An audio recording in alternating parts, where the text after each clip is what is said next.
has dado cuenta de que necesitas a Dios desesperadamente?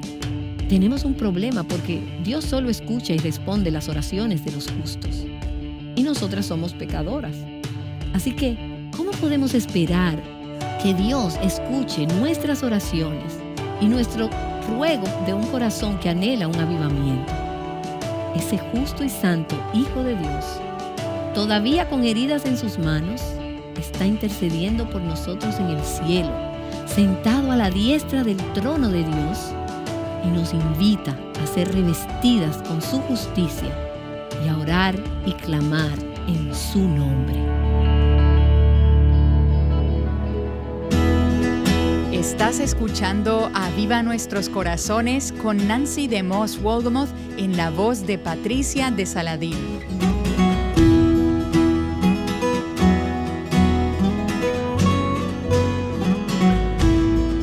Aquí está Nancy con nosotras. Cuando tenía aproximadamente entre 12 y 14 años, por algún motivo comencé a encontrarme algunos escritos sobre cómo Dios se había movido en el pasado, enviando avivamiento y despertar espiritual a su iglesia y a su pueblo en distintas épocas. Algunos de estos recuentos históricos, y yo no soy muy brillante en historia ni nada por el estilo, pero me encontré con estas historias y me cautivaron. Yo fui criada en una escuela cristiana, en una iglesia cristiana y en un hogar cristiano. Y estaba rodeada de cosas cristianas, por lo que estaba y estoy muy agradecida. Pero lo que veía en estos días modernos del cristianismo no se parecía en nada a lo que yo estaba leyendo en estos libros. Y eso fue más o menos en la década de los 60. Después leí y noté en las Escrituras cómo era cuando Dios se movía de maneras extraordinarias para manifestar su presencia en su pueblo. Y esto también me cautivó. Y mi corazón simplemente comenzó a clamar: Señor, tú lo has hecho antes, ¿podrías hacerlo otra vez? Y comencé a encontrar también en las Escrituras algunas oraciones por avivamiento extraordinarias. De hecho, hemos compartido algunas en programas pasados. No hace mucho tiempo transmitimos una serie sobre el Salmo 126 y hemos mencionado el Salmo 85 en alguna que otra serie también. Pero una de las oraciones más maravillosas que encontramos en las Escrituras está en Isaías capítulo 64. Todo el capítulo es una oración por avivamiento. De hecho, comienza en el capítulo 63, en el versículo 15. Y vimos esto ya hace un par de días, cuando el profeta dice: mira desde el cielo y ve desde tu santa y gloriosa morada. ¿Dónde está tu celo y tu poder? La conmoción de tus entrañas y tu compasión para conmigo se han restringido. Y entonces continúa orando en el capítulo 64 desde el versículo 1 y dice: oh, si rasgaras los cielos y descendieras, si los montes se estremecieran ante tu presencia. Así que hemos estado viendo estos capítulos durante esta semana y hoy solo quiero enfocarme en el resto del capítulo 64. Pero permítame comenzar leyendo en el versículo 1 para que puedan ver hacia dónde nos dirigimos, hacia dónde vamos. Oh, si rasgaras los cielos y descendieras, si los montes se estremecieran ante tu presencia.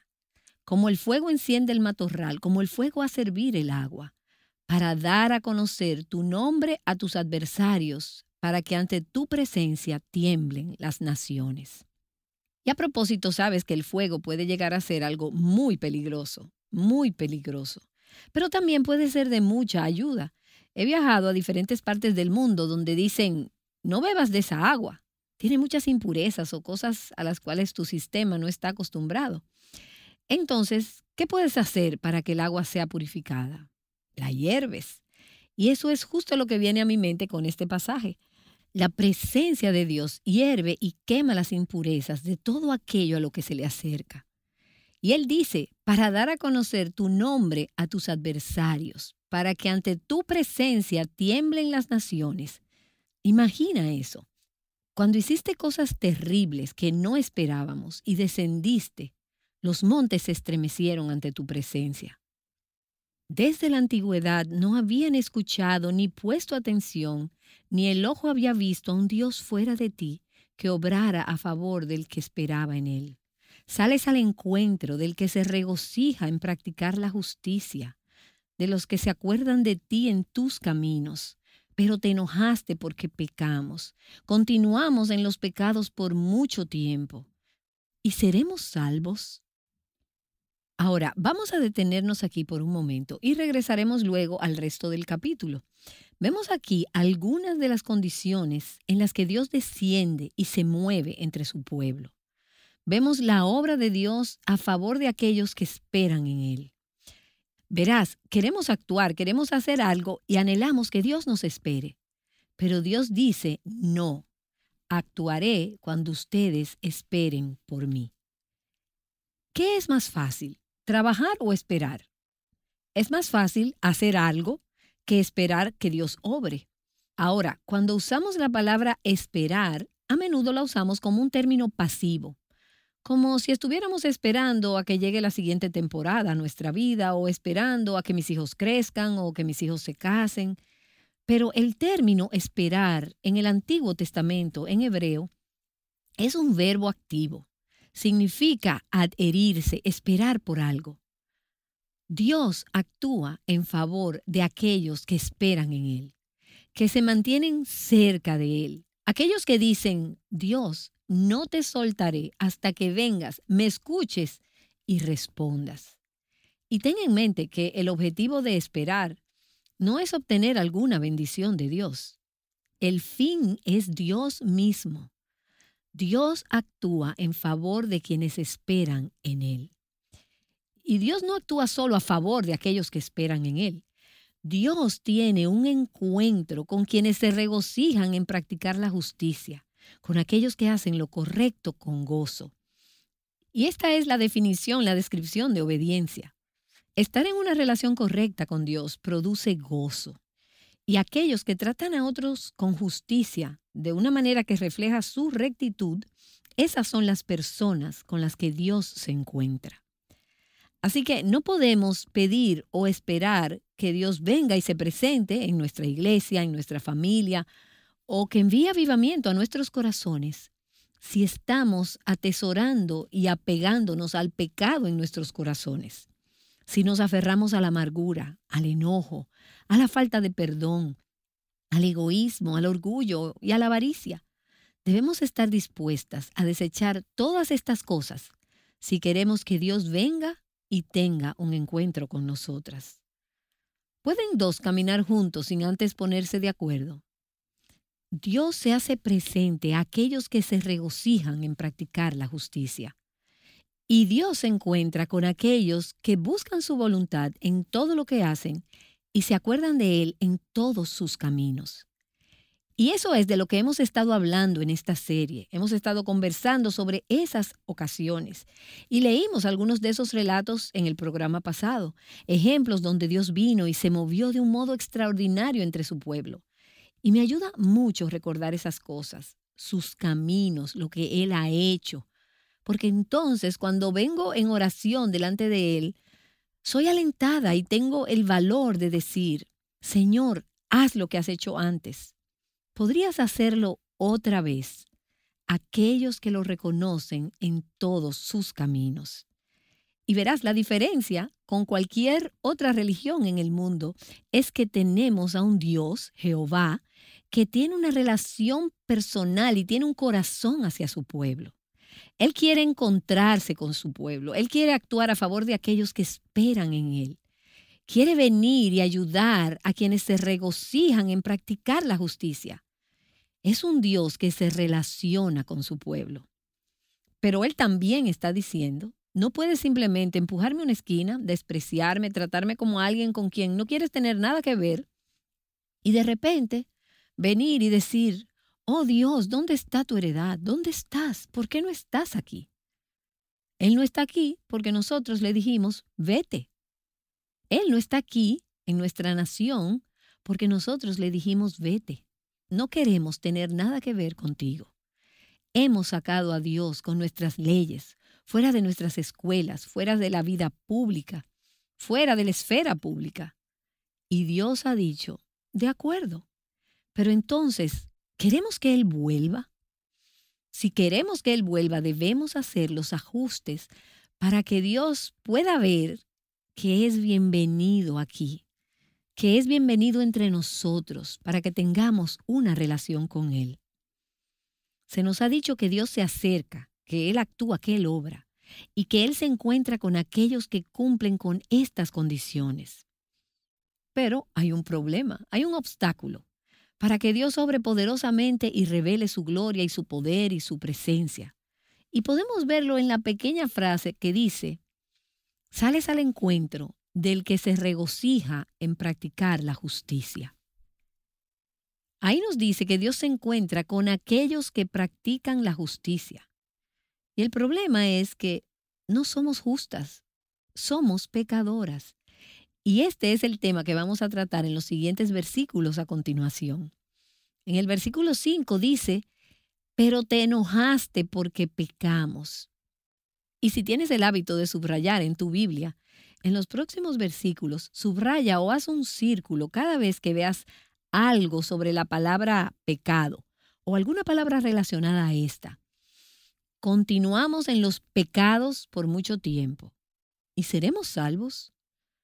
¿Acaso vas a liberarnos? ¿Vas a venir y rescatarnos? ¿Vas a venir y derramar tu presencia y visitarnos? ¿Vas a entrar en nuestros hogares a pesar de que estamos aferrados a pecados que nunca hemos confesado? Si nunca hemos llegado a ponernos de acuerdo contigo, si nunca hemos lidiado o tratado con ello. Y continúa describiendo el pecado en el versículo 6. Dice, todos nosotros somos como el inmundo, y como trapo de inmundicia todas nuestras obras justas. Ahora, en el Antiguo Testamento, los judíos sabían perfectamente bien lo que era ser impuros ceremonialmente. Eso era estar separados de Dios. Y había una larga lista de cosas que te impedían estar limpio. Aquellos que no eran ceremonialmente limpios no podían entrar al templo a adorar, porque el templo era donde estaba la presencia de Dios.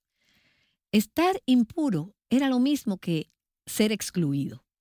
Era estar separado de Dios y apartado de la comunidad de fe. Y esta es la razón por la cual habrás escuchado que los leprosos, por ejemplo, que tenían una enfermedad contagiosa, eran puestos en cuarentena. Si caminaban por algún sitio donde hubiera personas, ellos tenían que decir en alta voz, inmundo, inmundo, y también debían cubrirse. Era una imagen de lo que el pecado hace en nuestra relación con Dios y en nuestra relación los unos con los otros. El pecado separa. Inclusive las cosas buenas que hacemos, las actividades espirituales que nos hacen quedar bien con los demás, están manchadas de pecado, están contaminadas, son inmundas, están sucias y no podemos alegar ninguna justicia propia. Así que esto nos explica por qué Dios no viene a visitarnos. Él dice que somos como un trapo de inmundicia.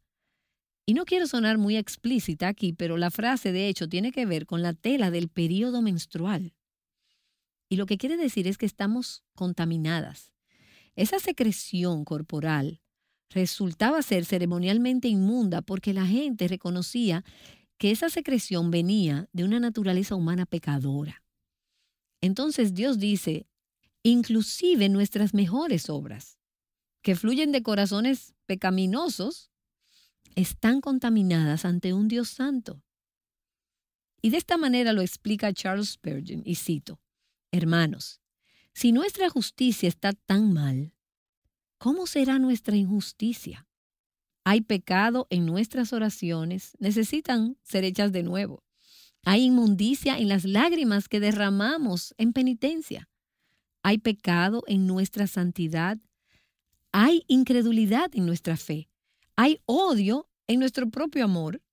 Y hay veneno de serpiente en la flor más bella de nuestro jardín. Todos nos marchitamos como una hoja y nuestras iniquidades, como el viento, nos arrastran. Y el pecado nos vuelve inestables, nos debilita, nos hace indefensas para enfrentar los fuertes vientos de los problemas y de las tentaciones. Y en el versículo 7, que creo que es uno de los versículos más tristes de la Biblia, dice, y no hay quien invoque tu nombre, quien se despierte para agarrarse de ti, porque has escondido tu rostro de nosotros y nos has entregado al poder de nuestras iniquidades. Es como que Dios nos ha entregado a que seamos consumidas por nuestro pecado. Nuestros pecados nos han separado de Él y han ocultado su rostro de nosotras. No estamos viviendo bajo su poder. Nos hemos entregado al pecado y nuestra comunión ha sido rota. Y en este escenario de desesperación, en esa condición, nadie busca a Dios. Nadie despierta para aferrarse a Dios. Y pienso que esta es una imagen de falta de oración. Se siente como que Dios es inalcanzable, no pueden verlo, están vencidos por su pecado. Por lo tanto, no tienen la energía ni la motivación para orar. Y la falta de oración es una señal de pecado. No solo es pecado, sino que es una señal de que nuestros pecados nos mantienen sin deseos de orar y sin la capacidad de orar. Se dan cuenta de que no merecen que Dios intervenga. Así que estas personas, mientras confiesan, no se están justificando a sí mismas, no están defendiendo su pecado. No lo racionalizan, no lo cubren, no culpan a otros, no culpan a la cultura en decadencia que los rodea. Ellos están confesando. Y eso es lo que vemos en este pasaje. Vemos honestidad, confesión sincera de pecado. Ellos dicen, somos culpables, sabemos que merecemos tu ira. Y se lamentan por esa falta de relación con su Padre Celestial. Reconocen la seriedad de su pecado y reconocen que su pecado no es un asunto pequeño. Y creo que nosotros hemos perdido ese sentido en nuestra cultura, en nuestra época. No pensamos mucho en el pecado, no pensamos mucho en nuestro pecado. Y cuando sí pensamos en eso, no pensamos que sea algo tan grande. No pensamos que sea un asunto importante. Pero estas personas, por medio del Espíritu de Dios, se dieron cuenta de que este era un gran problema, un problema importante. Esto nos ha separado de Dios. Y es el corazón de lo que lees en el Salmo 25, en el versículo 11, donde dice, oh Señor, por amor de tu nombre, perdona mi iniquidad porque es grande. La persona que viene delante del Señor y dice, oh Señor, perdona todos nuestros pecados, amén. Eso no es confesar. Eso no es un corazón arrepentido, contrito. No es un corazón quebrantado por su pecado. Ahora, nosotros no podemos fabricar esa convicción y no podemos inventarla, no podemos manipularla para que suceda. Pero mientras nos acercamos a la luz de la presencia de Dios, mientras nos adentramos en su palabra y mientras vemos quién es Él, y después vemos nuestras vidas a la luz de su presencia, nos comenzamos a dar cuenta de qué tan serio es pecar. Y nos damos cuenta que no es mi hermano, no es mi vecino, no es el pastor, ni son los paganos, no son los gobernantes o los oficiales. Soy yo, Señor, soy yo, oh Dios, que tengo la necesidad de orar. Señor, ten piedad de mí. No es compararnos con otros y decir, oh, no actuamos como las personas fuera de la iglesia, que hacen esto, que hacen aquello. Y puedes creerlo.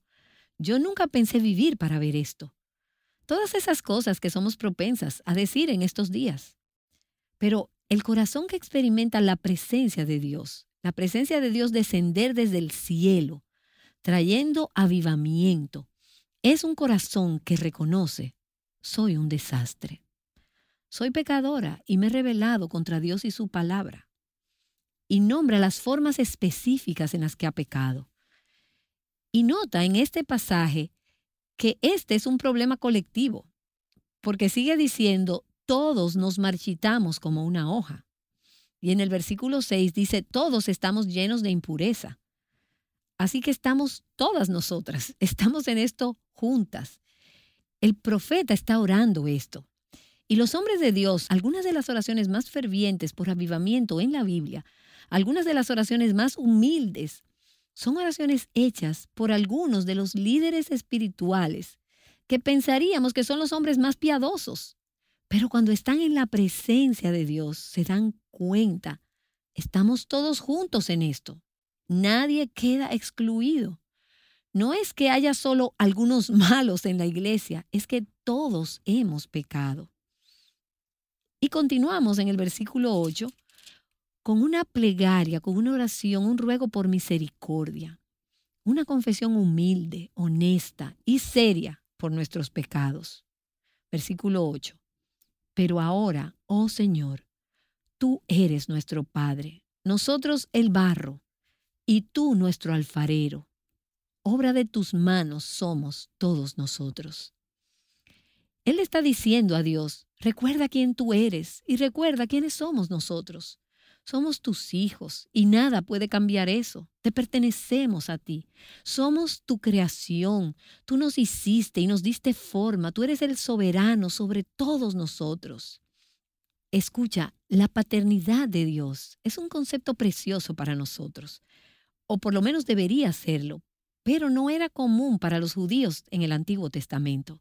De hecho, en todo el Antiguo Testamento solo hay 15 referencias a Dios como Padre, y 3 de ellas las encontramos en Isaías en los capítulos 63 y 64. Pero cuando llegas al Nuevo Testamento y con la venida de Cristo, eso cambia dramáticamente. 15 veces en el Antiguo Testamento se hace referencia a Dios como Padre, mientras que tan solo en los Evangelios 165 veces se hace referencia a Dios como nuestro Padre. El Sermón del Monte, por ejemplo, es un contraste drástico con el Antiguo Testamento. Jesús repetidas veces dice, pide a tu Padre esto, pregúntale a tu Padre aquello, habla con el Padre sobre eso. Y Él lo que nos está diciendo es, vine a traerte de vuelta a una relación con tu Padre. Él enseñó a sus discípulos a dirigirse a Dios como Padre, Padre nuestro, y a través de Cristo. Juntos podemos llamarle en oración Padre nuestro. Es un término precioso porque es la base sobre la que podemos apelar a Él para que tenga misericordia de nosotros. Así que Él continúa diciendo en el versículo 9, no te enojes en exceso, oh Señor, ni para siempre te acuerdes de la iniquidad. Mira, te rogamos, todos nosotros somos tu pueblo. Y lo que Él está diciendo a Dios es, merecemos tu juicio, pero te pedimos que tengas misericordia de nosotros. Y conforme esa oración se va desarrollando, percibes que hay un cambio en el corazón que antes había sido dominado por el pecado. No siguen siendo rebeldes, ahora son moldeables. Somos barro en manos del alfarero. Se arrepienten y están dispuestos a aceptar la autoridad de Dios, su Padre, y someterse así como el barro se somete al alfarero. Y entonces después oran en el versículo 10, tus ciudades santas se han vuelto un desierto, Sión se ha convertido en un desierto, Jerusalén en una desolación. Y recuerda que esta es una oración que Isaías profetizó a los exiliados 100 años antes de que ellos fueran llevados cautivos a Babilonia. Y ellos recordarían con tristeza cómo era antes en Jerusalén y cómo era entonces ver el templo destruido, un desierto y Jerusalén en desolación. Dice, nuestra casa santa y hermosa, donde te alababan nuestros padres, ha sido quemada por el fuego. Y todas nuestras cosas preciosas se han convertido en ruinas. Ahora, es interesante que si regresamos al inicio de esta oración en el capítulo 63, en el versículo 15, Isaías escribe, mira desde el cielo y ve desde tu santa y gloriosa morada. El lugar donde Dios mora, el lugar de Dios en el cielo es sagrado, es santo y glorioso. Es hermoso porque Dios está allí. Y la santidad es hermosa, y Dios es hermoso. Así que donde Dios vive es santo y hermoso. Y los hijos de Israel se dieron cuenta de que su lugar sagrado, donde alababan aquí en la tierra, también había sido santo y hermoso. ¿Por qué? Porque Dios estaba ahí. Y las anteriores generaciones habían alabado a Dios ahí. y la gloriosa y santa Shekinah, la presencia y la gloria de Dios estaban ahí. Era una casa santa y hermosa en la tierra que reflejaba la santa y hermosa casa de Dios en el cielo. Y eso es lo que se supone que deben ser las iglesias, las familias y nuestras vidas. Un reflejo aquí en la tierra de cómo Dios habita en los cielos hermosos y santos. El cielo en la tierra. Eso es lo que nuestros matrimonios deberían ser. Eso es lo que nuestras familias deberían ser. Eso es lo que nosotros deberíamos ser. Así es como deberían verse nuestras iglesias, para que las personas entren y digan, wow, este es un lugar santo y hermoso. No por los vitrales y no por su bella arquitectura. Pueden ser hermosos, pero que lo que ellos vean sea la belleza de lo sagrado, la belleza de la presencia de Dios. Así que aquí están ellos, recordando el templo donde habían alabado y adorado a Dios. Pero en este momento no era así. Ellos lo habían ignorado y lo habían reemplazado por dioses falsos. Y su presencia se había ido. Entonces sus enemigos llegaron, ellos tomaron y profanaron el lugar sagrado. Y ahora dice, nuestra casa, santa y hermosa, donde te alababan nuestros padres, ha sido quemada por el fuego. Escucha, ningún lugar puede ser realmente hermoso si no es santo. Y cualquier lugar que sea realmente santo será hermoso. Y así mientras reconocían nuestra casa santa y hermosa donde te alababan nuestros padres ha sido quemada por el fuego, es ahora un desierto. No es lo que un día fue. Aceptaron así la verdad sobre su condición espiritual. Y esto nos lleva a darnos cuenta cuál es la verdadera condición espiritual de nuestras vidas, de nuestras familias, iglesias y de todo nuestro mundo. ¿Cuál es la verdad? ¿Es tu matrimonio, tu familia, tu iglesia, santo, hermoso, un lugar placentero donde el nombre de Dios es glorificado? ¿O está desolado y está en ruinas? Y la oración termina con un tono quejumbroso. El versículo 12 de Isaías 64 dice, ¿te detendrás ante estas cosas, oh Señor? ¿Cuáles cosas? Nuestro pecado. Todas las condiciones que honestamente confesamos. ¿Guardarás silencio y nos afligirás sin medida? Estas personas necesitaban desesperadamente que Dios interviniera. Pero tenemos un problema porque Dios solo escucha y responde las oraciones de los justos. Y nosotras somos pecadoras. Así que, ¿cómo podemos esperar que Dios escuche nuestras oraciones y nuestro ruego de un corazón que anhela un avivamiento? Bueno, años después de que Isaías hizo esta profecía, un hombre justo vendría a esta tierra y viviría una vida sin pecado que nadie había vivido nunca antes en este planeta. Moriría por nuestros pecados y moriría en nuestro lugar. Y ahora, ese justo y santo Hijo de Dios, todavía con heridas en sus manos, está intercediendo por nosotros en el cielo, sentado a la diestra del trono de Dios, y nos invita a ser revestidas con su justicia y a orar y clamar en su nombre. Y mientras oramos, nos damos cuenta de que no tenemos justicia propia. Nunca podríamos acercarnos a Dios.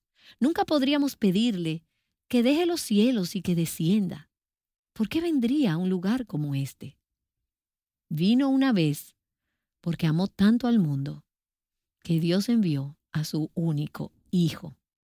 Y Él vendrá de nuevo algún día a apropiarse de este mundo y a deshacer toda corrupción y maldad y traer nuevos cielos y nueva tierra. Pero mientras llega ese momento, Dios quiere rasgar los cielos y descender y visitar a su pueblo, visitar tu vida, visitar tu familia, tu iglesia, tu nación, a las naciones de esta tierra con su maravillosa y magnífica presencia. Así que oremos por esto. Señor, no merecemos esto. No hay motivo alguno para que nos visites. Nuestras vidas son un desastre. Estamos en desolación, somos un desierto y estamos en ruinas. Y te decimos, oh Señor, no queremos seguir jugando a la iglesia, seguir como si nada. Oh Dios, Señor, por favor, escucha. Por favor, ven y perdónanos. Por favor, ten piedad, ten misericordia de nosotros. Vuelve nuestros corazones hacia ti. Te rogamos, vuélvete a nosotros y mira desde el cielo y ve desde tu casa santa y hermosa. Desciende y visita esta casa en ruinas que tenemos y hazla de nuevo, santa y hermosa, para la gloria de tu nombre. Y todo el pueblo de Dios dice, amén, ven Señor Jesús.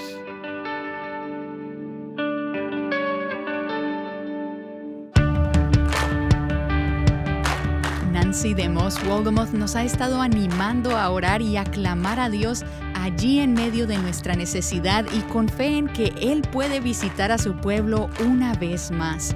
¿Anhelas tú una manifestación de su presencia que despierte a su iglesia, continúe en salvación de muchos perdidos y resulte en gloria para su gran nombre?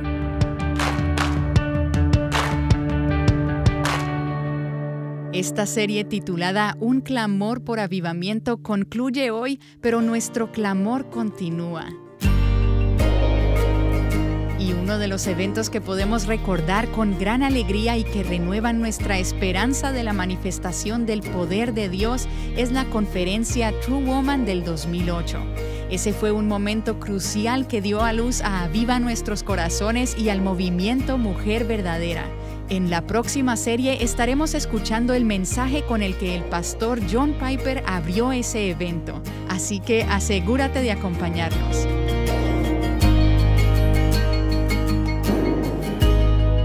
Llamándote a clamar por un avivamiento, Aviva Nuestros Corazones es un ministerio de alcance de Revive Our Hearts.